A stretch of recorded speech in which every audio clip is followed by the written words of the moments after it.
لهم الخير وعادتهم الإحسان وسجيتهم الكرم واللعن على أعدائهم الشاكين فيهم المنحرفين عنهم أجمعين.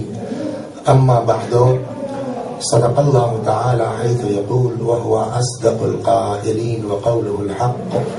أعوذ بالله من الشيطان الرجيم. بسم الله الرحمن الرحيم. ولنبلونكم بشيء من الخوف والجوع ونقص من الأموال والأنفس والثمرات وبشر الصابرين الذين إذا أصابتهم مصيبة قالوا إنا لله وإنا إليه راجعون.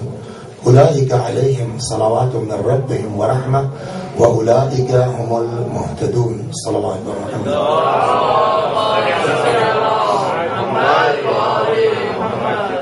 ارشاد حضرت عدیت ہو رہا ہے کہ ضرور ضرور حتماً ہم تم سب کو آزمائیں گے، کبھی خوف کے ذریعے، کبھی بھوک کے ذریعے، کبھی مال کی کمی کے ذریعے، کبھی نفسوں کے ذریعے اور کبھی پھلوں یعنی اولاد کے ذریعے. وبشر الصابرین الذین اذا اصابتهم مصیبہ، اور اے میرے حبیب آپ بشارت دے دیجئے، خوشخبری دے دیجئے ان صبر کرنے والوں کو کہ جب ان پر مصیبت پڑتی ہے تو کہتے ہیں انا للہ و انا الیہ راجعون، ہم سب اللہ کے ہیں اور اسی خدا کی طرف پلٹ کے جانے والے ہیں. ان کو خوشخبری دے دیجئے کہ یہی وہ لوگ ہیں جن پر اللہ کی طرف سے صلوات نازل ہوتی ہے، رحمت نازل ہوتی ہے، اور یہی وہ لوگ ہیں کہ جو ہدایت یافتہ ہیں. کون لوگ؟ کہ مصیبت پر جو صبر کرتے ہیں اور یہ کہتے ہیں کہ ہم سب اللہ کے ہیں اور اسی اللہ کی طرف پلٹ کے جانے والے ہیں. یہ گزارش گزشتہ 9 دنوں سے کی جا رہی ہے الحمدللہ، اور ایک چیز پر ہماری گفتگو ہوئی کہ کوئی انسان دنیا میں بچنے والا نہیں ہے. قرآن مجید بھی کہتا ہے کہ کیا یہ لوگ صرف کہہ دیں گے کہ ہم ایمان لائے اور ان کو چھوڑ دیا جائے گا؟ وَهُمْ لَا يُفْتَنُونَ، یہ لوگ آزمائے نہیں جائیں گے، یہ لوگ پرکھے نہیں جائیں گے. تو سوال یہ ہوا تھا پہلے ہی دن کے اس آزمائش کی ضرورت کیا ہے، اس پرکھ کی ضرورت کیا ہے؟ تو اس کے جواب میں یہ عرض کیا گیا تھا کہ اس انسان کو جو اللہ نے اس کائنات میں بھیجا ہے اس کے اندر بہت سی صلاحیتیں پوشیدہ ہیں، بہت سی صلاحیتیں خفتہ ہیں، اور پیغمبر کے آنے کا سبب بھی جو مولا امیر المؤمنین نے نہج البلاغہ میں فرمایا ہے لِيُثِيرُ دَفَائِنَ الْعُقُولِ، تاکہ دبے ہوئے عقل کے دفینوں کو پیغمبر اکرم ابھار سکے اور انسان اتنا بلند ہو جائے کہ خلیفۃ اللہ کی منزل میں پہنچ جائے. انسان اتنا بلند ہو جائے کہ جہاں اللہ کا وہ چیلنج پورا ہو سکے کہ جب پروردگار عالم نے کہا کہ وَإِذَا نَفَخْتُ وَإِذَا نَفَخْتُ فِيهِ مِنْ رُوحِي فَإِذَا سَوَّيْتُهُ وَنَفَخْتُ فِيهِ مِنْ رُوحِي فَقَعُوا لَهُ سَاجِدِينَ، جب میں اس میں اپنی روح پھونک دوں تو تم سب کے سب سجدے میں گر پڑنا. فرشتوں نے یہ کہا تھا کہ پالنے والے کیا تو ایسے کو خلیفہ بنائے گا کہ جو زمین پر فساد برپا کرے، خوریزی برپا کرے. وَنَحْنُ نُسَبِّحُ بِحَمْدِكَ وَنُقَدِّسُ لَكَ، اور ہم تو تیری تسبیح کرتے ہیں، ہم تو تیری تقدیس کرتے ہیں. اس کا مطلب کیا ہوا؟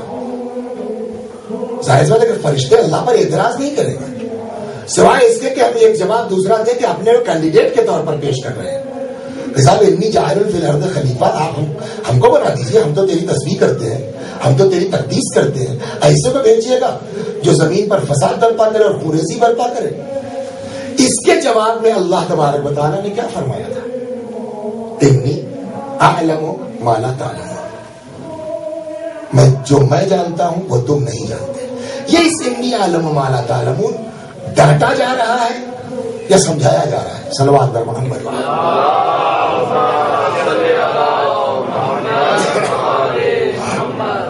بہت کچھ جو ہے وہ منحصر ہے لہجے پر. بہت کچھ منحصر ہے انداز پر. اگر فرشتوں نے اعتراض کیا ہے تو ہو سکتا ہے کہ لہجہ ڈانٹنے والا ہو. انی عالم ما لا تعلمون، خاموش، جو میں سمجھتا ہوں تم نہیں سمجھتے، یہ ہو سکتا ہے. یا جیسے کلاس میں لڑکے ہوتے ہیں، کوئی بات سمجھ میں نہیں آئی، ٹیچر سے پوچھتے ہیں تو ٹیچر بگڑتا نہیں جہاں سمجھنے والی بات ہوتی ہے. تو اب اگر فرشتے جاننا چاہتے ہیں کہ کہیں ایسا تو نہیں ہوگا، تو پیار کا لہجہ بھی ہو سکتا ہے. انی عالم ما لا تعلمون، میرے فرشتوں جو تم نہیں جانتے ہو میں وہ جانتا ہوں. تو دونوں صورتوں میں فرشتوں کو یہ بتایا گیا کہ اس آنے والی مخلوق کے بارے میں جو میں سمجھتا ہوں وہ تم نہیں سمجھتے. مطلب کیا ہے کہ تم یہی تو کہہ رہے ہو تسبیح و تقدیس کر رہے ہیں، تمہاری حیثیت کیا ہے؟ اب یہ عصمت کی دو قسمیں، صلوات پر محمد. ایک ہے عصمت جبری اور ایک ہے عصمت اختیاری. عصمت جبری کسے کہتے ہیں کہ جہاں انسان مجبور ہے، گناہ کر ہی نہیں سکتا.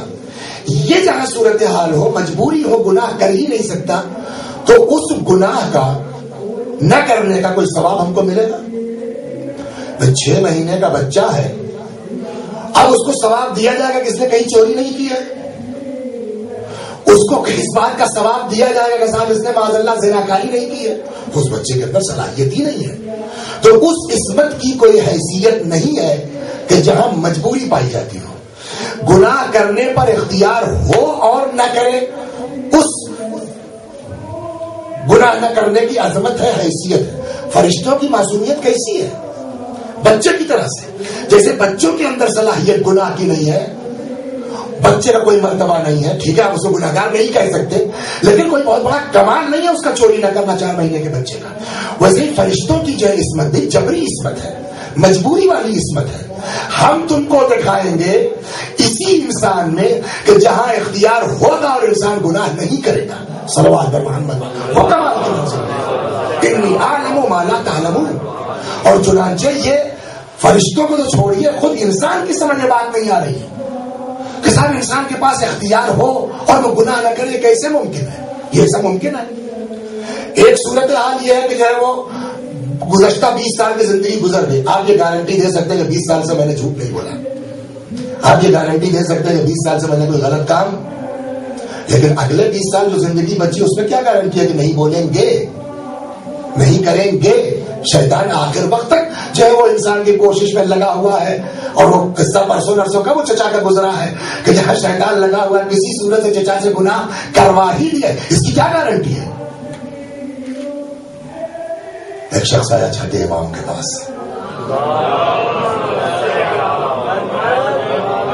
یہیں سے اہل بیت کی عظمت فرشتوں کے مقابلے میں ظاہر ہوتی ہے، اہل بیت کی عصمت فرشتوں کے مقابلے میں آشکار ہوتی ہے.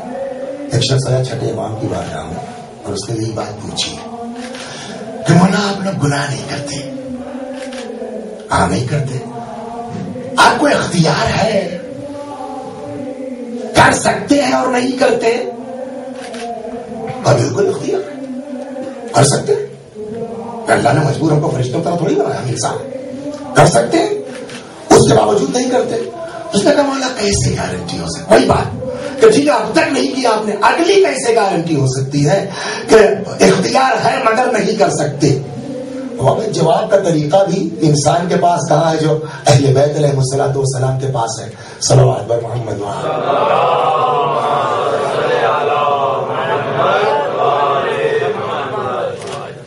ایک دن کہیں گے گھنٹوں آپ تقریر کیجئے جبر و اختیار پر، مگر ممکن ہے کہ نہ ہم سمجھا پائیں نہ آپ سمجھ پائیں، الجھ کے رہ جائیں. یہ ہوتا ہے. تو کبھی کبھی جو ہے وہ عملی جواب زیادہ کارگر ہوتا ہے کہ کون گھنٹے بھر. بھائی امام عسکری علیہ السلام کے پاس ایک آدمی آیا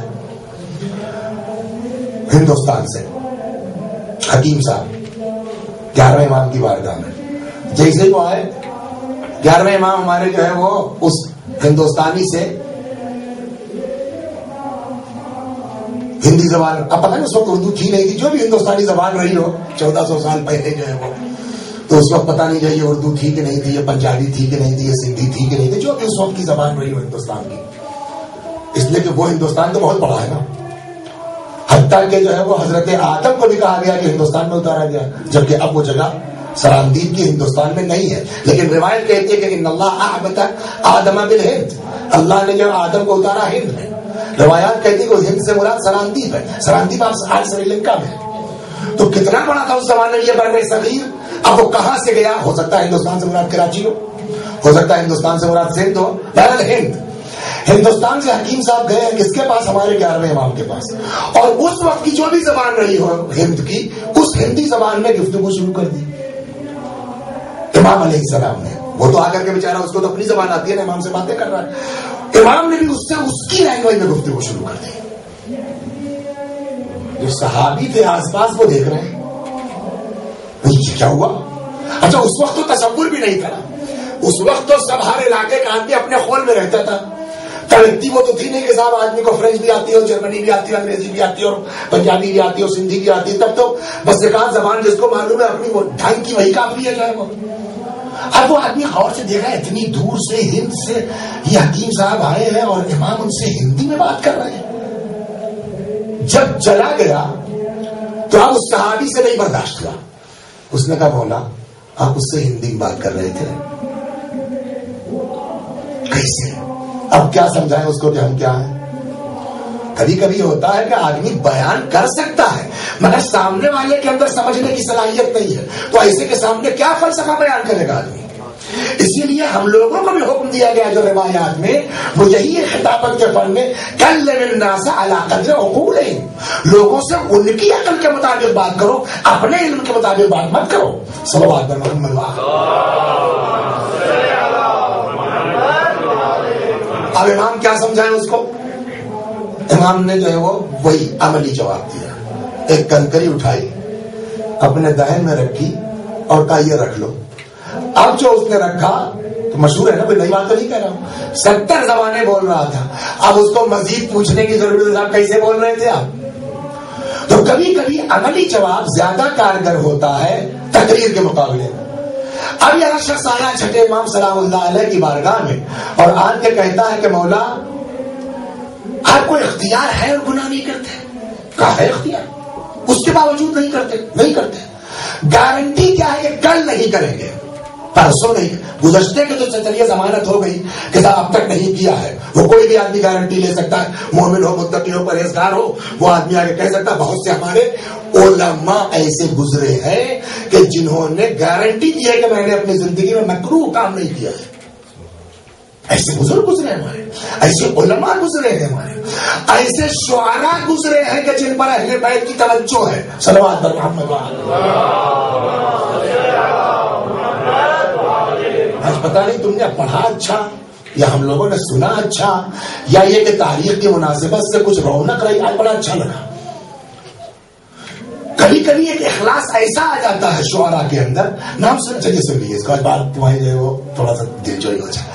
اما جناب آیت اللہ العظمی مراشی نجفی کا نام سنا ہے نا، بہت مرجعیت عظیم شخصیت تھی ان کی. ایک دن اور ذکر کر چکا ہوں کہ اجارے کی نماز پڑھ کے اتنی بڑی لائبریری آج ایشیا کی بگیسٹ، دنیا کی بگیسٹ لائبریریوں میں ہے وہ. ایک دن انہوں نے پیغام کہلایا. ایک شاعر جو قم تہران آس پاس میں اچھا خاصا رات بھر کا سفر ہے، کچھ جگہ نہیں یاد ہے ان کو جو کہا کوئی شاعر ہے شہریار نام کا چنیا، اور یہ بہت پرانی داستان ہے دیکھیے اور بعد میں چھپی بھی ان کے مرنے کے بعد. کوئی شاعر شہریار نام کا ہے، جائیے گا آپ یوٹیوب پہ ڈھونڈیے گا، شاید مل جائے. علی اے ہمای رحمت تجھ آیتی خدا را، یہ پورا کلام ہے شہریار کا. یہ اٹھے صبح کہنے پوچھا کوئی شہریار نام کا شاعر ہے؟ لوگوں نے کہا صاحب ہے، بہت اچھے شاعر ہیں. کہاں رہتے ہیں؟ فلاں شہر میں رہتے ہیں. میں ان سے ملنا چاہتا ہوں. پیغام پہنچ گیا صاحب کا. مرشی نے جو ہے وہ خواہش ظاہر کی ہے ملنے کی. اب صاحب شاعر کا کیا پوچھنا، مرجع تقلید، مراجع ہم کو، آپ کو کسی کو جانتے ہیں مراجع؟ اور کوئی مرجع صاحب جو ہے وہ 1000 کلومیٹر پہ کہلاتے صاحب میں فلاں شاعر سے ملنا چاہتا ہوں، تو وہ تو پھولے نہیں سمائے، وہاں سے بھاگے ہوئے آئے. کیا آقا نے بلایا ہے، دروازہ کھٹکھٹایا. صبح صبح کا شاید وقت تھا، گھر سے جو ہے وہ آدمی نکلا، ان کا جو خادم تھی کہ جی کہا آقا سے ملنا ہے. اجا لکا صاحب کوئی ملنے آئے ہیں، انہوں نے بلا لو. گئے، جیسے ہی گئے ہمارے جی کہا آئیے شہریار صاحب. یہ اور چونکے ارے نہ کبھی ملا ہوں ان سے، نہ کبھی آیا ہوں ان کے پاس، نہیں اب مجھ کو جانتے تھی، مجھ کو پہچان کیسے گئے؟ وہ گلے والے لگایا بیٹھا کہ آگا میری شکل سے آپ پہچانتے ہیں یا کیا انداز، کیسے آپ نے مجھ کو جو ہے وہ اول تو طلب کیوں کیا، اور دوسرے کہ میں آیا تو تب تو پوچھتے کہ آپ کون سا، آپ نے کہا آئیے شہریار صاحب۔ کہنے لگے یہی نہیں کہ میں تم کو شکل سے جانتا ہوں، یہی نہیں کہ میں تمہارا نام جانتا ہوں، تمہارا شعر سناؤں میں؟ کجی کون سا؟ علی اے ہمائے رحمت تجھے آیتی خدا را، بے علی شناختم مند خدا قسم خدا را۔ مطلب اس کا یہ ہے کہ علی آپ کیسی نشانی ہے خدا کی، عجیب نشانی ہے خدا کی، اور ہم نے خدا کی قسم خدا کو پہچانا تو علی کے ذریعے پہچانا۔ اور وہ دو چار شعر سنا دیا وہ، کہ یہ میں نے بھی پڑھا ہی نہیں کہیں، یہ تو میرا تازہ کلام ہے، یہاں کم تو ابھی پہنچنے کا سوال ہی نہیں ہوتا، یہ کیسے آپ نے سنایا؟ کہ اسی کلام کی بنیاد پر میں نے تم کو یاد کیا، ملنے کا شوقین تھا۔ اب اس خواب کو تو آپ خواب نہیں کہہ سکتے نا، اس کو تو آپ جھوٹا نہیں کہہ سکتے نا۔ کہنے لگے اصل میں نے ایک دن خواب دیکھا کہ جب آدمی اس منزل پہنچتا ہے، میں نے ایک دن خواب دیکھا مسجد کوفہ ہے، محفل ہو رہی ہے، شعراء اپنے اپنے کلام پیش کر رہے ہیں، عرب شعراء شروع ہوئے، پھر فارسی شعراء شروع ہوئے، لوگ اپنا اپنا کلام پیش کر رہے ہیں، اور امیر سلام اللہ علیہ بیٹھے خود اپنی مدح سن رہے ہیں کہ اتنے میں خود مولا نے کہا کہ بھائی وہ ہمارے شاعر شہریار کو بلایا جائے، اور پھر تمہارے اوپر حکم ہوا، تم آئے منبر پر اور تم نے یہی قصیدہ اس وقت سنایا۔ شہریار نے کہا کہ آقا یہ کب کا ہے؟ کہ شب جمعہ کو میں نے فلاں تاریخ کو یہ خواب دیکھا ہے۔ اب اس آدمی نے جو غور کیا کرنے کا، آقا یہ وہی وقت تھا کہ جب میں یہ قصیدہ کہہ رہا تھا۔ صلوات پر محمد، جب میں یہ قصیدہ جب اخلاص ہوتا ہے آدمی کے اندر تو اس طرح سے مقبولیت کبھی کبھی ہو جاتی ہے۔ خیر تو وہ انسان آیا امام سے پوچھنے لگا کہ مولا آپ کو اختیار ہے، آپ گناہ کر سکتے اور نہیں کرتے؟ کہاں ہے اختیار؟ کر سکتا ہوں۔ کہ پھر کیسے نہیں کرتے؟ گزشتہ زندگی کے لیے چلیے گارنٹی ہو سکتی ہے، علماء نے بھی کہا ہے، شعراء بھی ایسے ہیں، ایسے ویسے شاعر کو امام حکم نہیں دیں گے کہ آ کر کے ہماری محفل میں قصیدہ پڑھو۔ آدمی مومن رہا ہوگا، اپنے آپ کو گناہوں سے بچا رہا ہوگا، تب امام علیہ السلام والسلام خود فرمائیں گے کہ شہریار سے کہو آ کر کے ہمارا قصیدہ پڑھے، ہماری مدح کرے۔ تو گزشتہ کی تو کوئی بات نہیں ہے، آئندہ کی گارنٹی کیسے ہے؟ اب یہاں امام نے تقریر نہیں فرمائی، اٹھو، وہی عملی جواب، اٹھو ہمارے ساتھ آؤ۔ لے کے آئے ایک نالا، جس کو ہمارے ہندوستان کی زبان میں کہتے ہیں گٹر، بمبئی کی زبان میں گٹر، سمجھ رہے نا گٹر، نالا، گندا پانی بہ رہا ہے۔ کہ یہ دیکھ رہے ہو؟ کہ جی۔ کہ اس پانی کو پی لو؟ کرے مولا اتنا گندا پانی پیشاب پخانا سب اس میں شامل ہے، کہاں سے پی لیں گے؟ کہ تم کو اختیار ہے، پی سکتے ہو کہ نہیں پی سکتے ہو؟ بالکل اختیار تو ہے، چاہوں تو پی لوں۔ کہ اس کے باوجود کیوں نہیں پی رہے؟ آج تک کبھی تم نے پیا؟ کبھی مولا کبھی نہیں پیا میں نے۔ کہ آئندہ کبھی پی سکتے ہو؟ کہنے لگا مولا پیاسا مر جاؤں گا مگر یہ پکانے والا پانی تو نہیں پی سکتا، پیاسا مر جاؤں گا مگر یہ گندا پانی تو نہیں پی سکتا۔ کہ اس بات کی کیا گارنٹی ہے؟ گزشتہ کی تو دے سکتے ہو کہ آج تک نہیں پیا، آئندہ 20 سال کی زندگی تمہاری ہے اور جان پہ بنائے، کیسے ضمانت دے سکتے ہو تم کہ میں مر جاؤں گا پیاسا، اس پانی کو نہیں پیوں گا؟ کہ مولا اس لیے کہ اس کی گندگی کا علم ہے مجھ کو، اس کی گندگی کا یقین ہے مجھ کو، اس لیے نہیں پی سکتا میں۔ کہ جیسے تم کو اس پانی کی گندگی کا احساس ہے ویسے ہم کو اللہ کی نافرمانی کا احساس ہے، مر جائیں گے مگر گناہ نہیں ہو سکتا۔ صلوات محمد۔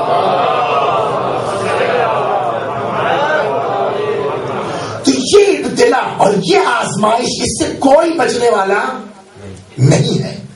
مقصد اس کا کیا ہے کہ وہی خلیفۃ اللہ کی منزل، اللہ نے جو چیلنج کیا کہ جو میں جانتا ہوں وہ تم نہیں جانتے ہو، ان فرشتوں کو ثابت کرنا کہ دیکھ لو ایک انسان کتنا ترقی کر سکتا ہے۔ کہ امام کی حدیث ان الملائکۃ لخدامنا وخدام محبینا، حدیث ہے ہمارے اور آپ کے چھٹے امام کی کہ بے شک یقیناً ملائکہ ہمارے خادم ہیں. تو چلیے وہ تو معصوم تھے نا. وخدام محبینا، نہ یہ کہ صرف ہمارے خادم ہیں بلکہ ہمارے دوستوں کے بھی خادم ہیں، ہمارے چاہنے والوں کے بھی خادم ہیں. یہ ابتلا، یہ آزمائش رنگ لاتی ہے نا. نہیں یاد ہے؟ سرخرو ہوتا ہے انسان ٹھوکرے کھانے کے بعد، رنگ لاتی ہے نا پتھر پہ گھس جانے کے بعد. جب بھٹی میں ڈالا جائے گا سونا تب اس کی چمک آئے گی، تب وہ کندن بنتا ہے، تپنے کے بعد کندن. تو یہ اللہ تبارک و تعالی جو ہم کو ابتلا ڈال رہا ہے، آزمائش میں ڈال رہا ہے، اس کو پتا ہے. ایسا نہیں اس کو نہیں پتا ہے. یہ ابتلا اور مصیبت جو ہم پر ڈالی جاتی ہے تاکہ ہم پک کے کندن ہو جائیں، تاکہ انسان ترقی کر کے اس منزل پر پہنچ جائے کہ جو اللہ نے کہا تھا فرشتوں سے انی اعلم ما لا تعلمون، جو میں سمجھتا ہوں وہ تم نہیں سمجھتے ہو. اور اس امتحان کی مختلف شکلیں ہیں، اس امتحان کی مختلف صورتیں ہیں. کبھی خوف کے ذریعے، کبھی بھوک کے ذریعے، کبھی مال کی کمی کے ذریعے، اپنے کو فروخت تو نہیں کرتے ہو، کبھی جو ہے وہ اولاد کے ذریعے، کبھی سرکش نفس کے ذریعے، اور سب کو توڑ کے نکل جاؤ گے تو کس منزل پر. اب سوال یہاں یہ ہے، اتنے دن سے یہ بات ہو رہی ہے کہ بھوک کا یہ ہے تو یہ ہے تو یہ ہے تو یہ. اب اگر کوئی پلٹ کے پوچھے کہ صرف یہی بولتے رہو گے کہ اس سے امتحان ہوگا، اس سے امتحان ہوگا، اس سے امتحان ہوگا، کہ یہ بھی کہو گے کہ اس امتحان میں کامیابی کی صورت کیا ہوگی، کیا کریں کہ جب ہم کو آزمایا جائے. اور یہ بات پکی ہے، یقینی ہے، کوئی انسان بچنے والا نہیں ہے امتحان کی منزل سے. تو ہم کو، آپ کو، سب کو گزرنا ہے، بچنے والا کوئی نہیں. تو کیا کریں کہ اس امتحان میں کامیاب ہو جائے؟ پہلا طریقہ یہی ہے آیت انا للہ و انا الیہ راجعون. ہم سب خدا کے ہیں اور اسی اللہ کی طرف پلٹ کے جانے والے ہیں. کیا مطلب ہوا اس کا؟ دوسرے تیسرے دن گزارش کی گئی کہ مطلب ہمارے پاس جو کچھ ہے ہم یہ تصور کر لیں کہ ہم امانت دار ہیں، مالک نہیں ہے. جس دن ملکیت کا تصور نکل جائے گا، امانت داری کا تصور پیدا ہو جائے گا، اس دن انسان اس منزل پر پہنچ جائے گا، نہ ملنے کی خوشی ہوگی، نہ جانے کا غم ہوگا. جب اس منزل پر آدمی پہنچ جائے کہ نہ آنے کی خوشی، نہ جانے کا غم، ملکیت کا تصور نکل جائے گا، امانت داری کا تصور پیدا ہو جائے گا، تو بڑی بڑی مصیبتوں پر برداشت کرنا، صبر کرنا انسان کے لیے آسان ہو جائے گا. اور اسی چیز کو کربلا میں حضرت سید الشہداء نے بھی جو ثابت کیا ہے، جیسا کہ روایت کہتی ہے کلما اشتد الوقت اشرق وجه الحسین. جیسے جیسے امام کی مصیبت بڑھتی جاتی تھی، امام کا اطمینان بڑھتا جاتا تھا، ان کا چہرہ چمکتا جاتا تھا. اکبر چلے گئے اور اطمینان، قاسم چلے گئے اور اطمینان، عباس چلے گئے اور اطمینان. یہ اطمینان کا سبب کیا ہے؟ کا سبب یہی ہے کہ حسین اپنے کو امانت دار سمجھتے تھے، مالک نہیں سمجھتے تھے. تو پہلا طریقہ صبر یہ ہے کہ تمہارے اوپر جب بھی کوئی مصیبت پڑے تو یہ سمجھو کہ کوئی ہم جو ہے وہ سب اللہ کے ہیں اور اسی اللہ کی طرف پلٹ کے جانے والے. ایک دوسرا طریقہ صبر، کیا کریں کہ ہم کو ان مصیبتوں پر صبر آ جائے. دوسرا طریقہ صبر یہ کہ جب تم پر کوئی مصیبت پڑے، مثلا تم غریب ہو، مثلا تم فقیر ہو، مثلا تمہارے بیٹا نہیں ہے، مثلا بیٹا ہے تو صاحب وہ ذہنی طور پر جو ہے وہ اس قابل نہیں ہے کہ جو وہ ترقی کر سکے، یا بیٹیاں ہی بیٹیاں ہیں، کسی طرح کا بھی امتحان ہو سکتا ہے. دوسرا طریقہ صبر کرنے کا یہ ہے کہ جب تم پر اس طرح کی کوئی بلا آئے تو دنیا کو دیکھو. کائنات میں تم کوئی پہلے آدمی نہیں ہو کہ جس کا شوہر مر گیا ہے. کائنات میں تم کوئی پہلے آدمی نہیں ہو جس کا جوان بیٹا مر گیا ہے. کائنات میں تم کوئی پہلے آدمی نہیں ہو جس کو فاقہ کشی کی نوبت عزت دار کی زندگی گزارنے کے بعد آ گئی ہے. اور یہ طریقہ یہ ہمارا ایجاد کیا ہوا نہیں ہے، یہ قرآن ہی نے بتایا ہے، پیغمبر کو یہ کہہ کے سمجھایا ہے. رسول اللہ پر معمولی مصیبتیں پڑی ہیں، کوڑا پھینکا جاتا تھا، ساحر کہا جاتا تھا، جادوگر کہا جاتا تھا، معاذ اللہ، العیاذ باللہ، استغفر اللہ، دیوانہ کہا جاتا تھا. جب اس طرح کی اذیتیں ہوتی تھیں تو قرآن نے اپنے حبیب کو دلاسا دیا. سلام علیکم. بخیر میں تو جب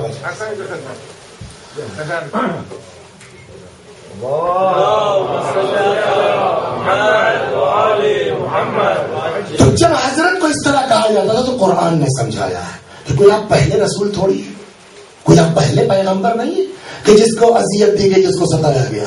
آپ سے پہلے جو انبیاء تھے ان کا بھی مذاق اڑایا گیا ہے, ان کے ساتھ بھی اس طرح کی واقعات ہوئے ہیں.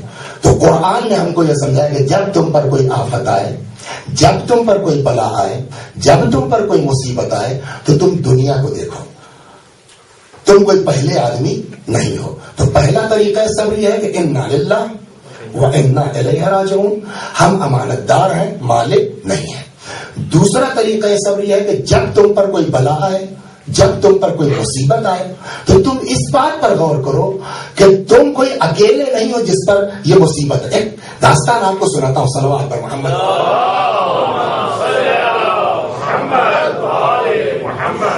ایک خاتون تھی, یہ اگر احساس ہو جائے نا کہ میں پہلا آدمی تھوڑی ہوں. ایک خاتون تھی بادیہ نشین, نام تھا ان کا ام عقیل. صحرائی عورت تھی, جنگل میں رہتی تھی. بیٹا جو ہے وہ اس کا گیا ہے صحرا میں اونٹ لے کر کے چرانے کے لیے. اتنے میں آ کر کے کسی نے خبر دی. اب دیکھیں اس میں دونوں باتیں آ جائیں گی, ملکیت اور امانت داری والی بات بھی آ جائے گی, اور کوئی پہلا آدمی تھوڑی.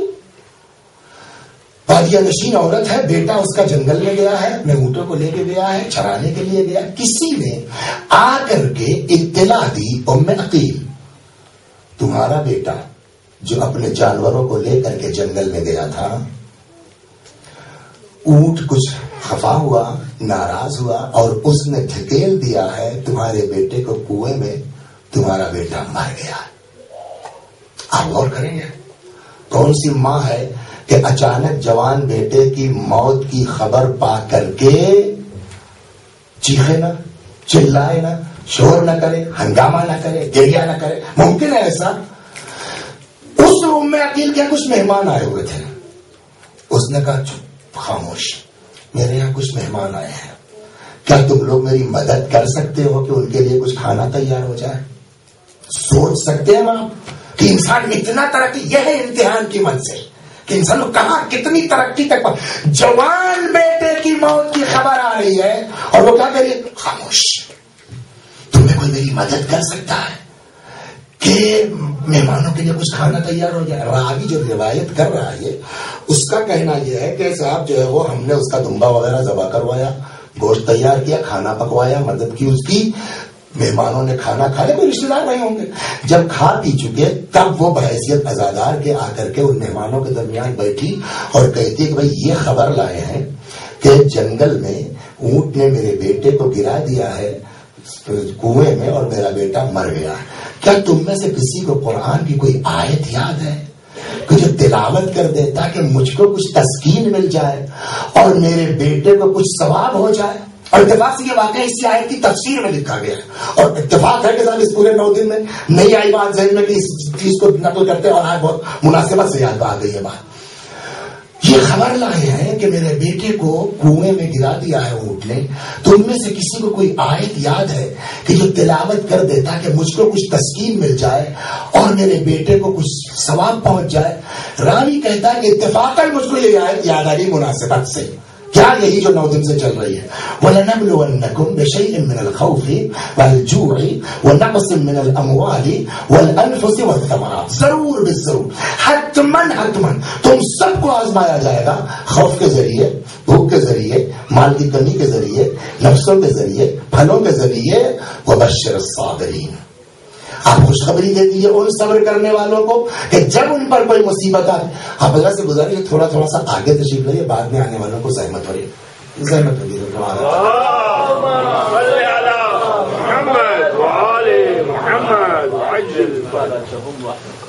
ایک اور پڑھ لیجیے.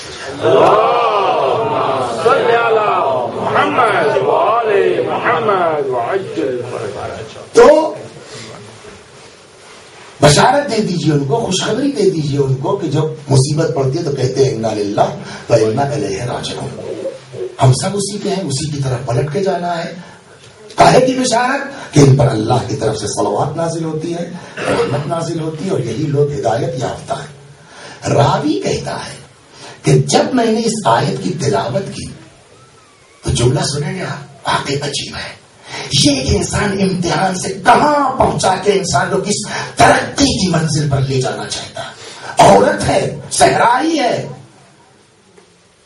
راوی کہتا ہے جب میں نے روایت وہ آیت پڑھ دی تو وہ کہتی ہے بے شک اس میں کوئی شک نہیں ہے، انا للہ و انا الیہ راجعون، ہم سب اسی کے ہیں، اسی کی طرف پلٹ کے جانا ہے۔ جو آیا ہے اس کو ایک دن مرنا ہے۔ اس کے بعد کہتی مرنا تو سب کو ہے، لیکن اگر یہ طے ہوتا کہ کوئی ہمیشہ زندہ رہے گا تو یہاں راوی نے روایت روک دی، روک کے بیچ میں اپنی بات رکھتا ہے۔ کیا کہا اس مومنہ نے عقیل نے کہ جو اس دنیا میں آیا ہے اس کو جانا ہے، انا للہ و انا الیہ راجعون، سب کو، کوئی بچنے والا نہیں ہے۔ اگر یہ ہوتا ہے کوئی کچھ دن زندہ رہے گا تو راوی یہاں تک بیان کر کے اپنی بات روک دیتا، پھر اپنے کو لگاتا ہے کہ ہم یہ سمجھے کہ یہ اب یہ کہے گی کہ جو آیا ہے وہ جائے گا، اگر بھی ہوتا کوئی ہمیشہ رہے گا تو میرا بیٹا رہتا۔ یہ کون نہیں ہے؟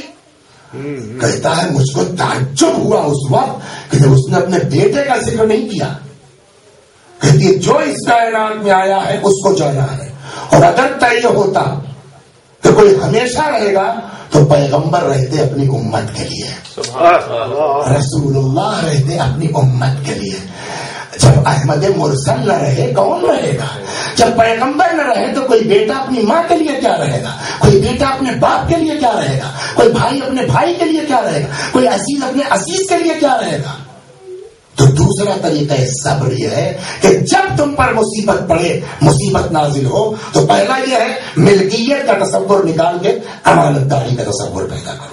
دوسرا طریقہ صبر یہ ہے کہ جو اللہ نے اپنے حبیب کو سمجھایا ہے کہ تم کائنات میں کوئی پہلے آدمی نہیں ہو کہ جس پر یہ بڑا نازل ہوئی ہے، بہت نے اس مصیبت کو جھیلا ہے، بہتوں نے اولاد کا داغ دے کر، کوئی تم پہلی خاتون ہو، کوئی تم پہلے باپ ہو، کوئی تم پہلے بھائی ہو۔ دوسرا طریقہ یہ ہوا۔ تیسرا طریقہ صبر کہ جب انسان پر بلا آئے، جب انسان پر آفت آئے، جب انسان پر مصیبت آئے تو وہ ایک سوال کرے آپ سے، اس کائنات میں سب سے زیادہ اس انسان سے محبت کرنے والا کون ہے؟ اس کا باپ، اس کی ماں، اس کا دوست، اس کا رشتہ دار؟ بسم اللہ الرحمن الرحیم کی تفاسیر میں علماء ہمارے فرماتے ہیں کہ اللہ نے رحمت کے کیے ہیں 100 حصے، اس میں سے ایک نازل کیا ہے دنیا میں، ایک۔ 99 کس کے پاس ہے؟ خدا کے پاس ہے۔ اور اس ایک میں سب سے زیادہ کس کے پاس ہے؟ جی، ماں کے پاس ہے۔ جس کے پاس 1% ممتا ہے نا، اس لیے ممتا کا کوئی جواب کائنات میں نہیں ہے۔ ہر چیز کا جواب ممکن ہے مگر ممتا کا جواب، اور اسی لیے ہر محبت کو ممتا کہتے بھی نہیں ہے، ممتا صرف ماں کی محبت کو کہیں گے۔ صلوات محمد۔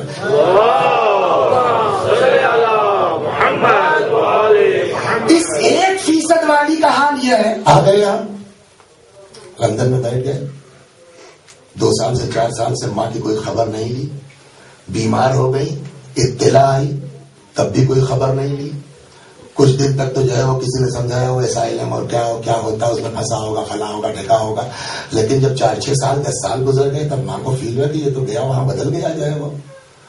آخرش میں جو ہے وہ کسی نے مجلس پڑھ دیا، کیا ہوا، کچھ اثر ہوا، ماں باپ کی عظمت کیا ہے، حیثیت کیا ہے، احساس ہوا کہ چلو اب گھر چلتے ہیں۔ اور وہاں اب ماں اتنا ناراض ہو چکی تھی کہ اگر میں مر جاؤں تو میری اطلاع مت دینا مرنے کی، اگر میں مر جاؤں میرا پیسہ بھیجتا میرے کفن میں استعمال نہ ہو، میرے سیوم 40ویں میں اس نالائق کا جو پیسہ، اتنا ناراض ہے۔ اور اب پہنچ گئے، گھر میں پہنچے، ماں کے سرانے پایتی بیٹھ گئے، پیر دبانا شروع کیا، اماں ہے کہ روٹھی ہوئی ہے.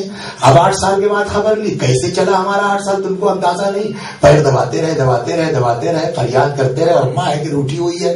آخر 2-4 باتیں جھوٹی سچی گڑھی، اور اماں تم تو یہاں بیٹھی ہو، تم کو تو پتا نہیں ہو میں یہاں پھنسا تھا اور وہاں پھنسا تھا اور یہ تھا.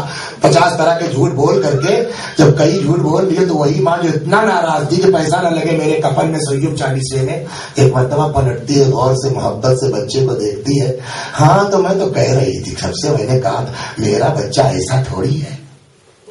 جس کے پاس 1% محبت ہے نا، اس کا حال یہ ہے کہ 50 بےہودگیاں کر کے ماں کے پاس جائیے اور ایک بار شرمندگی کا اظہار کر لیجئے نا، وہ ماں اپنے بچے سے راضی ہو جاتی ہے نا. جس کے پاس 1% ہے وہ تو اتنی جلدی راضی ہو جائے، اور جس کے پاس پوری کی پوری رحمت ہے وہ اپنے بندوں سے کتنا پیار کرے گا، وہ اپنے بندوں سے کتنا. یہ کسی اور کا فکر نہیں. امیر علیہ السلام نے فرمایا، تو تمہیں پڑھتے ہیں نا، یا سریار سب سے جلدی اپنے بندوں سے راضی ہونے والا وہ خدا ہے، وہ اللہ ہے. سناؤں آپ کو کتنی جلدی شرمندہ ہو جائے آدمی صرف یہ احساس کرنے کرے باپ رے ہم نے غلط کیا. آپ اٹھائیے مفاتی میں دعائیں موجود ہیں اس طرح کی، اور میں یہ جملہ تقریباً اکثر مجلسوں میں کہتا ہوں کہ شکر کیجئے اہل بیت علیہ السلام کے ایسے گھر میں پیدا کر دیا کہ آل محمد کی محبت مل گئی ہے. کسی مذہب کے پاس، کسی مسلک کے پاس خدا سے گفتگو کرنے کا آگا وہ سلیقہ نہیں ہے جو آل محمد کے طفیل ہمارے پاس ہے. لوگ کیا جانے اللہ سے کیسے مانگا جاتا ہے، دنیا کیا جانے دعا کا سلیقہ کیا ہے، اہل بیت بتائیں گے.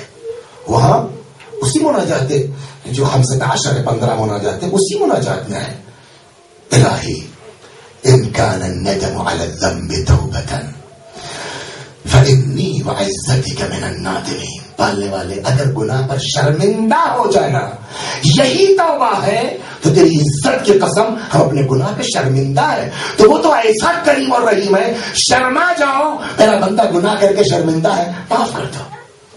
کہتے ہیں کہ انسان تھا غنڈا، سمجھتے ہیں نا، بولتا جاتا ہوگا آپ کا، بولا جاتا ہوگا غنڈا. کوئی شریف آدمی غنڈے سے خوش ہوگا؟ ایک نوجوان آدمی محلے کا دادا غنڈا، لیکن ظاہر سی بات ہے کہ چاہے جتنے بڑے غنڈے ہوں آپ، چاہے جتنے بڑے دادا ہوں آپ، آخرت تو ایک وقت آئے گا جب اس کی بارگاہ میں پلٹ کے جانا ہے. یہ بیمار ہوا، احساس ہوا کہ شاید میں اب نہ بچوں. تو جب آدمی کوئی بھی ہوا ہے، موت سے تو انکار نہیں کر سکتا نا، آدمی بستر پر ہے، مرنے کے قریب ہے، اپنی ماں کو بلایا، کہنے لگا اماں میری کچھ وصیتیں ہیں. کیا؟ جب میں مر جاؤں پہلی بات ایک محلے والوں کو میرے مرنے کی اطلاع مت دینا، نمبر 1. نمبر 2 جب میں مر جاؤں نا تو میرے پیروں میں رسی باندھنا اور رسی باندھ کر کے مجھ کو گھر میں کھینچنا اور آواز دینا، خدا اسی کو اپنی طاقت پر بڑا ناز تھا، اسی کو اپنی طاقت پر بڑا غرور اور گھمنڈ تھا، آخرش آیا نا تیری بارگاہ میں، آیا نا پلٹ کے تیرے پاس. یہ کیا مطلب ہوا اس کا؟ اس وصیت کا مطلب آپ خود اندازہ کیجیے اس کا کیا مطلب ہوا. یعنی اپنے کیے پر اس کو غلطی کا احساس ہوا نا، ندامت کا احساس ہوا نا، شرمندگی ہوئی نا. کہتے ہیں کہ جب وہ مر گیا تو ماں وصیت پوری کرنے کے لیے، ماں تھی بیچاری لیکن بہرحال وصیت پوری کرنے کے لیے پیر میں رسی باندھی، چاہا کھینچے. وہ اللہ کتنا کریم ہے اپنے بندوں سے، کتنا مہربان ہے اپنے بندوں پر. کہتے جیسے ہی اس نے باندھی رسی، چاہا کہ کھینچے، تب تک زمین و آسمان کے درمیان سے آواز آئی، اے مومنہ میرے بندے کی بے حرمتی کیوں کرتی ہے، میرے بندے کو بے آبرو کیوں کرتی ہے. تو اب اگر ہم سے کوئی پوچھے اس پوری دنیا میں سب سے زیادہ محبت کرنے والا ہم سے کون، ماں، باپ، بھائی، عزیز، رشتہ دار، جواب اللہ. خدا کے علاوہ کوئی نہیں ہے، اور وہ خدا وہ ہے. اور جب یہ اندازہ ہو جائے، اب میں آپ سے عقلاً پوچھ رہا ہوں، فرض کیجیے آپ جو ہے کہیں میچ کھیلنے گئے ہیں، کشتی ہو رہی ہے، فٹ بال ہو رہا ہے، اور میچ میں کوئی ایک ایسی شخصیت ہے جو آپ کو بہت چاہتی ہے یا آپ اس کو بہت چاہتے ہیں، وہ آپ کے میچ کو دیکھ رہی ہے. میچ کا انداز بدلے گا کہ نہیں بدلے گا؟ طاقت آئے گی کہ نہیں آئے گی؟ مڑ کے ایک مرتبہ جو ادھر مجمع کی طرف دیکھا اور اس محبوب پر نظر پڑے گی تو آدمی کے اندر ایک جوش آئے گا کہ نہیں آئے گا، قوت میں اور جو ہے وہ اضافہ ہوگا، طاقت میں اور اضافہ بڑھے گا، ارادہ اور پختہ ہوگا. میرا محبوب دیکھ رہا ہے، اس کو شرمندگی نہ ہو ہماری اس کارکردگی سے. تیسرا طریقہ صبر یہ ہے کہ جب تم پر کوئی آفت پڑے، مصیبت پڑے، تو یہ ذہن میں رکھو کہ جو تمہارا واقعی چاہنے والا ہے، جو تم سے سب سے محبت کرنے والا ہے، وہ اللہ تمہاری ہر حرکت کو دیکھ رہا ہے، اس سے تمہاری کوئی چیز پوشیدہ. قرآن بھی کہتا ہے قل اعملوا، جو چاہو کرو، لیکن یاد رکھو فسیر اللہ عملکم، اللہ تمہارے عمل کو دیکھ رہا ہے، والرسول، اس کا رسول دیکھ رہا ہے، والمؤمنون، اور مومنین دیکھ رہے ہیں، اہل بیت دیکھ رہے ہیں. تو تیسرا طریقہ، پہلا کیا تھا؟ ملکیت سے نکل جاؤ، امانت داری کا تصور پیدا کر لو. دوسرا کیا ہے؟ تم کوئی پہلے آدمی دنیا میں نہیں ہو جس پر یہ بلا اور مصیبت نازل ہوئی. تیسرا طریقہ صبر یہ ہے کہ جب تم پر کوئی آفت اور بلا اور مصیبت آئے تو یہ دیکھو کہ تم سے سب سے زیادہ محبت کرنے والا تمہارا اللہ تمہاری ہر چیز کو دیکھ رہا ہے. جس کو ثواب دینا ہے تم کو، وہ تمہارے ہر عمل سے واقف اور آگاہ ہے. چوتھی اور آخری بات، زحمت آپ کی ختم. چوتھا طریقہ یہ ہے کہ پھر ذرا سا ایک نگاہ ڈالو کہ اس کے عوض میں، بدلے میں، اللہ تبارک و تعالی جو تم کو صلہ دے رہا ہے وہ کتنا بڑا ہے. صلوات محمد. اس کے بدلے میں جو اجر تم کو دیا جا رہا ہے وہ کتنا عظیم ہے. کل والی روایت معلوم ہے آپ کو؟ یاد ہے آپ کو؟ ایک تصور آپ کرو، جوان بیٹا کسی کا مرتا ہے، گھر میں سے روایت تھی نا کہ جب کسی کا جوان فرزند مرتا ہے، معمولی بات ہے برداشت کرنا، معمولی بات ہے صبر کرنا. جوان بیٹے کی میت پہ نہ روئے، آسان کام ہے. کون سی چیز تم کو روک سکتی ہے، بچا سکتی ہے، صبر کے لیے آمادہ کر سکتی ہے؟ وہی ایک، انا للہ. دو، میں کوئی پہلا آدمی نہیں ہوں. تین، میرا اللہ دیکھ رہا ہے کہ میرا جوان گیا. چوتھی چیز یہی ہے کہ اس کے اجر پر دیکھو. 11ویں امام نے فرمایا، جو لوگ کل نہیں تو ان کے لیے ذرا سا دوہرا دوں، اگلا فقرہ اصل کہنا ہے. صلوات پر محمد. امام عسکری سلام اللہ علیہ سے روایت ہے کہ جب کسی کا جوان فرزند مرتا ہے، ملک الموت اس جوان کی روح کو لے کے پیش پروردگار پہنچتا ہے. آواز قدرت آتی ہے، اقتبست روح ابن عبدی، اقتبست ثمرۃ فؤاد، کیا تو نے میرے بندے کے بیٹے کے روح قبض کر لی ہے؟ کیا تو نے میرے بندے کے دل کے باغ کا پھل توڑ لیا ہے؟ میں نے کہا نا روایات میں کہ ثمرات سے مراد اولاد ہے. پیغمبر نے فرمایا لکل شیء ثمرۃ وثمرۃ القلب الولد، یا ثمرۃ الفؤاد الولد. ہر چیز کا ایک پھل ہے، دل کے باغ کے پھل کا نام کیا ہے؟ اولاد. کیا تو نے میرے بندے کی روح قبض کر لی بیٹے کی؟ قبضت ثمرۃ فؤاد، کیا تو نے اس کے دل کے باغ کا پھل توڑ لیا؟ ملک الموت کہتا ہے ہاں. جب ملک الموت کہتا ہے کہ ہاں، تو اللہ پوچھتا ہے کہ جس وقت تو نے میرے بندے کے جوان فرزند کی روح قبض کی تھی، جس وقت تم نے میرے بندے کے دل کے باغ کا پھل توڑا تھا، ماذا قال عبدی، اولاد مرنے کے بعد میرے بندے نے کہا کیا؟ عجیب ہے، میرے بندے نے کیا کہا؟ ملک الموت کہتا اس نے تیری حمد کی، اولاد کے مرنے کے باوجود اس نے تیری حمد کی، اور انا للہ و انا الیہ راجعون کہا. جب یہ جواب پہنچتا ہے تو جانتے ہیں روایت کیا ہے؟ اگلا فقرہ اللہ کے ابن لہو بیتن فی الجنہ، اس کے لیے جنت میں ایک گھر بناؤ، وسموہ بیت الحمد، اور اس گھر کا نام رکھو کیا؟ بیت ال.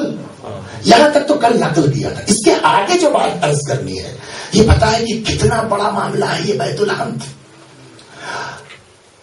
ہمارے امام جہاں چاہے جا سکتے ہو الگ چیز ہے، مگر معاذ اللہ لامکان تو نہیں ہے نا، گھر تو ہونا چاہیے نا، کہیں رہتے تو. امام کے گھر کا نام کیا ہے معلوم؟ اگر اس کا اندازہ کر لے آدمی کہ حضرت حجت عجل اللہ تعالی فرجہ الشریف ان کے گھر کا نام کیا ہے معلوم ہے؟ روایت کہتی ہے کہ حضرت کے گھر کا نام ہے بیت الحمد. کتنا بڑا مرتبہ انسان کا ہے کہ جو نام اس کے امام کے گھر کا ہے وہی نام اس صابر کے گھر کا ہے، بیت الحمد۔ یہ احساس ہو جائے کہ پروردگار عالم اس مصیبتوں پر صبر کرنے کے بعد کیا دیتا ہے۔ تو فلسفہ یہی ہے پوری آزمائش کا، پورے ابتلا کا، پورے امتحان کا، کہ انسان کو ترقی کی اس منزل پر پہنچا دیا جائے۔ ہمارے آپ کے یہاں تو یہ ہے نا کہ مر گیا تب صبر کی بات آتی ہے، اور کچھ بزرگ علماء ایسے گزرے ہیں کہ جو خواہش کرتے ہیں کہ ہم کو اس مصائب میں مبتلا کیا جائے۔ مرحوم صاحب جواہر رحمت اللہ علیہ رضوان اللہ علیہ کے لیے کہا جاتا ہے کہ ایک دن انہوں نے اپنی لڑکے میں سے نظر پڑ گئی، اگر پالنے والے جب جوان ہو جائے تب اٹھانا اس کو، میں اس کا درد دیکھنا چاہتا ہوں۔ معمولی بات نہیں ہے، اور مر گیا جوان بیٹا، اور اس وقت جواہر الکلام لکھ رہے تھے۔ ہم کتنا شکر ادا کریں اپنے ان بزرگوں کا، ہم کتنا احسان مند ہوں اپنے ان علماء کا کہ جنہوں نے اتنی مشقت اٹھا کر کے ہم تک واقعی اور اصلی دین پہنچانے کی کوشش کی ہے اور پہنچایا ہے۔ جوان بیٹا مر گیا ہے، اور وہ جواہر الکلام کے لکھنے اس وقت تصنیف چل رہی تھی، اطلاع دی گئی کہ انتقال ہو گیا۔ فرمایا غسل کفن جب ہو جائے، جنازہ تیار ہو جائے، تب مجھ کو بتا دینا، اور پھر کام میں لگ گئے ہیں بھائی۔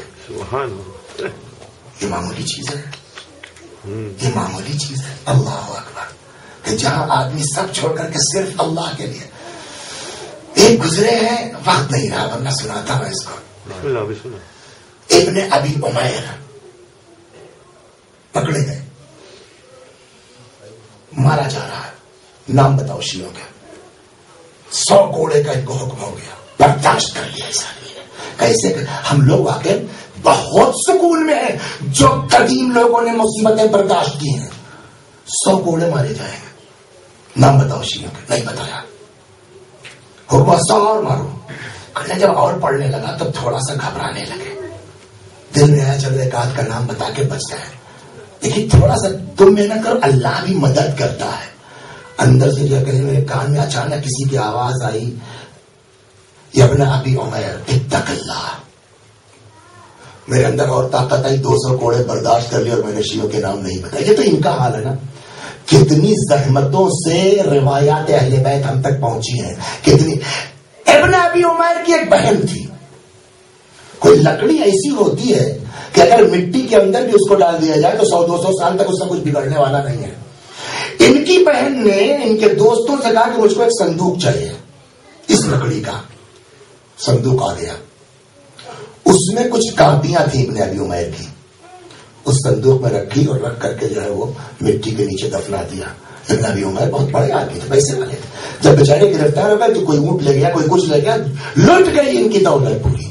دوستوں نے کہا کہ اتنی ساری دولت ابن ابی عمیر کی لوٹی جا رہی ہے، اس کی تمہیں فکر نہیں ہے، اور یہ چند کاپیاں ہیں تم صندوق بنا کے مٹی میں دفنا رہی ہو۔ کہ وہ مال دنیا ہے، خیر سے اگر نکل آئے، محنت کی، اللہ کی مرضی ہوئی تو پھر دولت کما سکتا ہے۔ ان کاپیوں میں علوم آل محمد ہے، یہ ضائع ہو جائے گا تو کہاں ملے گا۔ اس طریقے سے ہم تک یہ دین پہنچا ہے، اس طریقے سے ہم تک یہ روایتیں پہنچی ہیں، آسان طریقہ نہیں ہے۔ اور اب بس وقت ختم ہو گیا ہے، شب اربعین ہے۔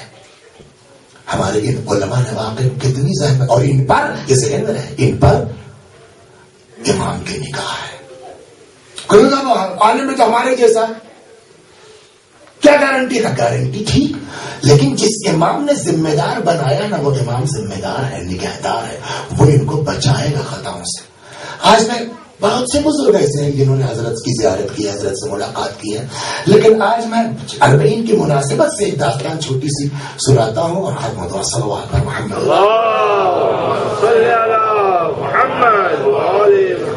مرحوم ملا احمد مقدس اردبیلی رضوان اللہ علیہ رحمت اللہ علیہ، بڑی داستان ہے ان کے، بڑے واقعات ہیں ان کے حضرت سے ملاقات کے، لیکن اس میں خاص ایک یہ ہے۔ آج آپ دیکھ رہے ہیں نا، جو لوگ جو ہے وہ لائیو چینلز پہ دیکھ رہے ہوں گے، وہ دیکھ رہے ہوں گے کہ پیدل لوگ نجف سے کربلا جا رہے ہیں۔ تو یہ آج کی بات نہیں ہے، خدا لعنت کرے اس صدام ملعون پر، اس کے زمانے میں تھوڑا سا رکا تھا، ورنہ یہ بہت قدیم واقعہ ہے، رسم ہے ہماری کہ جب مخصوص ایام آتے تھے تو یہ نجف کے علماء اور طلباء پیدل نجف اشرف سے کربلا معلی حضرت سید الشہداء سلام اللہ علیہ کی زیارت کو نکلتے تھے، 10 15 20 کی ٹولیاں بنا کر کے. اور یہ دیکھیے ذکر اہل بیت ہے نا کہ ان سعادت بزور بازو نیست دانا بخشت خدا یہ بخشت دے، یہ اللہ جس کو عطا کرتے. مرحوم اللہ احمد فرماتے ہیں کہ ہم لوگ چلے تو ہمارے ساتھ جو ہے وہ ایک طالب علم تھا جس کی آواز میں اللہ نے ایسا اثر دیا تھا کہ جب وہ مسائل پڑھتا تھا، مجلس پڑھتا تھا نا، تو عجیب سا انقلاب ہمارے اندر پیدا ہو جاتا تھا. ہم لوگ جب چلے تو راستے میں جہاں رکتے تھے وہاں مجلس ہوتی تھی، جہاں قیام ہوتا تھا وہاں ذکر اہل بیت. نکلے ہی اسی لیے حسین کی زیارت کے لیے نکلے تو 24 گھنٹہ حسین کے علاوہ کوئی تصور ہے نہیں ہے. کئی ایسا چلتے رہے یہاں تک کہ کربلا آ گئے. آپ دیکھ رہے ہیں آج اگر اس مجمع میں اس بھیڑ میں کوئی کھو جائے اس کا ڈھونڈنا آسان ہے، اس کا ملنا آسان ہے. کہ ہم لوگ کربلا پہنچے اور اس بھیڑ میں نہ جانے کہاں ہمارا وہ شاگرد کھو گیا، نہ جانے کہاں ہمارا وہ شاگرد گم ہو گیا. بہت تلاش کیا ادھر ادھر مگر نہیں نظر آیا.